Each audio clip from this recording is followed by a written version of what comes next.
Yo, welcome to Bites of Reiki. Today I wanted to go a bit more in depth about the idea and concept of ki. In my last video, my first video, I mentioned some of its nuances.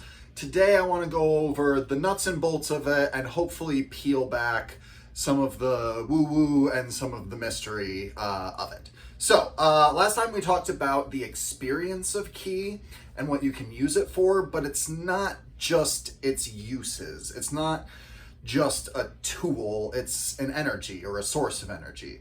To explain, I want to use a popular symbol that I'm hoping most of you are familiar with. Hopefully more familiar than I am about putting graphics onto a YouTube video. This is a yin yang.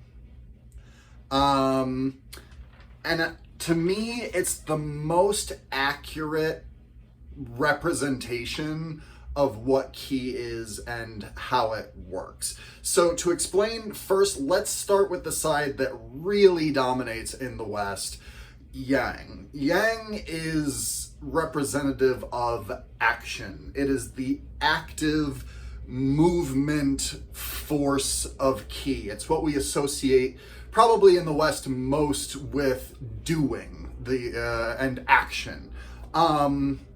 In terms of like Einstein, E equals mc square, energy being movement and acceleration, this would be the aspect of ki that would most closely align with that.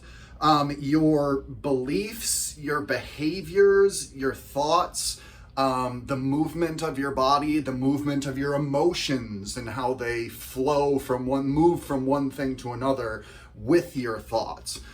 These things are all in relation to yang, the vital force that compels motion in things and in living things. So in terms of the symbol, yin yang, what is this dot doing here then? Because this is the white one would be the yang, right? What's this dot doing in here? Well, let's go over to the other side. Let's deal with yin. So yin is difficult to describe. We don't really have a lot of words to describe subtle being in the English language, and unfortunately that's really the only one I'm super familiar with. We have words to describe like our emotions, like love and anger and things like that. But the thing about those definitions is they kind of depend on the user, right? A person who has experienced and grown up with love being a certain way means that when they use the word love, or when someone feels angry, it's their interpretation of anger that they go on, where meanwhile these words can mean different things to different people. So how do we describe yin in a direct way when it's difficult to do so? The way I have come to it is to call it resonant being. So how do we understand this? Okay, well, first, let's look at something I'm pretty sure we're all going to be familiar with. Let's look at the rationale and the excuses that your reasoning mind deploys in order to excuse simply being, right? Just being. You need to have your ducks in a row, right? If you're gonna relax, you gotta make sure you've done everything for the day. If you're gonna just be, you better make sure you have the money to support such a relaxed state of being. Otherwise, you should be out making money, right? Even downtime can even be interrupted by our thoughts about needing to call people up to catch up with them, or call family members to check in. We have so many things that in our minds and with our reason we need to sort through in order to get to just being, right? And in the West we often call that like relaxing, right? Or resting. I think perhaps the most insidious of these forces that in our minds prevent us from just existing is oftentimes even a guilt we have overdoing it. Like just the idea that, well, I should be doing something else can permeate our minds even when we manage to find the time to just be, right? Worry can overtake you even on your day off, right?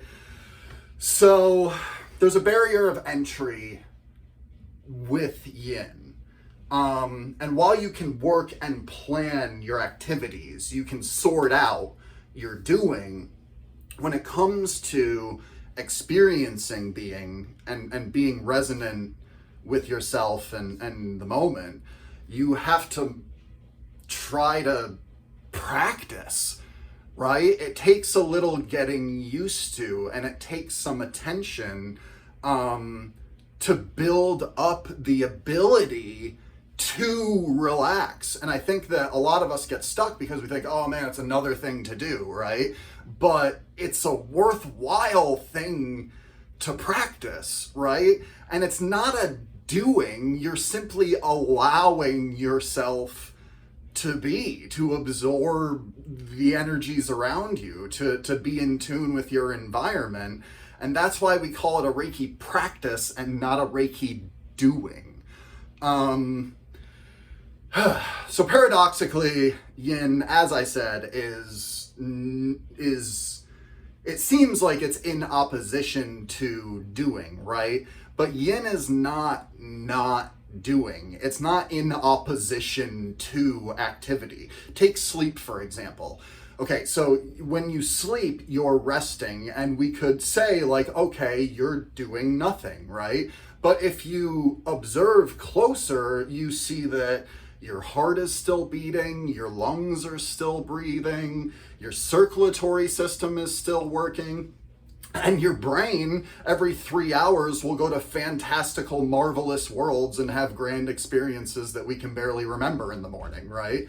So every bit of rest, or what we would see as rest, is actually a symphony of movement. Even a rock that is just sitting there is actually shaking with electron activity, right? The electrons that make up the molecules of the rock that looks like it's just being are actually flying around at almost light speed in their electron clouds, right?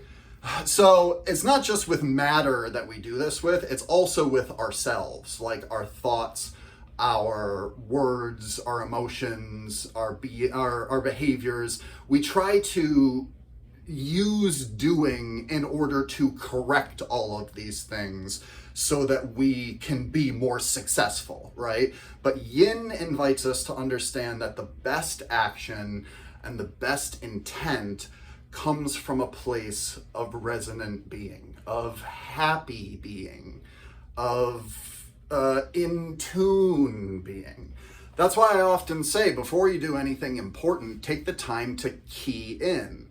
You know, find the hook that gets you in the moment with what you're doing so that you can be resonant with yourself and your own sense of well-being before you go and do the thing. So I think you can tell from the time that I've spent on both of the sides of this that I think yin is tremendously more powerful than yang. Yang is typically associated with like the masculine light side, whereas yin is typically associated with the feminine or dark side, right? But I mean, that being said, it's way more important to be in the right state of being before the action, because the right state of being gives the right action. It compels you, it draws you into, with intuition, into the right action. But if you're not in tune and you feel miserable and you're trying to fix everything about yourself and everything about your environment from a miserable state of being, you'll find, a lot of people find that you kind of grind your wheel, right? Even though you're trying, you might stay in the same place. That's the difference of being in tune and, you know, not. And being in tune is good. I mean, but we're called to act in the world. And just as too much activity can be out of balance, so too can too much in-tuneness also be counterproductive, right? Because there comes a time where you're being sedentary, right? Or you're being lazy. The world calls us to act. Yourself, your in-tuneness calls you to act once you're there. And so in all of this, what's the key? What's the key to Reiki? The key to Reiki and the true way to find the balance through all of this is you. Your balance, your connection, your vibration as you weave back and forth between being and doing and thinking and resonating, creating your reality and then being resonant to it, and then creating from there, you know? How you do that and how you find your way to be in tune and how you go forward, that's you. That's all you. And there's great pride to be taken from cultivating a practice like this and moving forward with it and seeing what it brings. And you can develop this by being in the moment every day. Thanks, guys.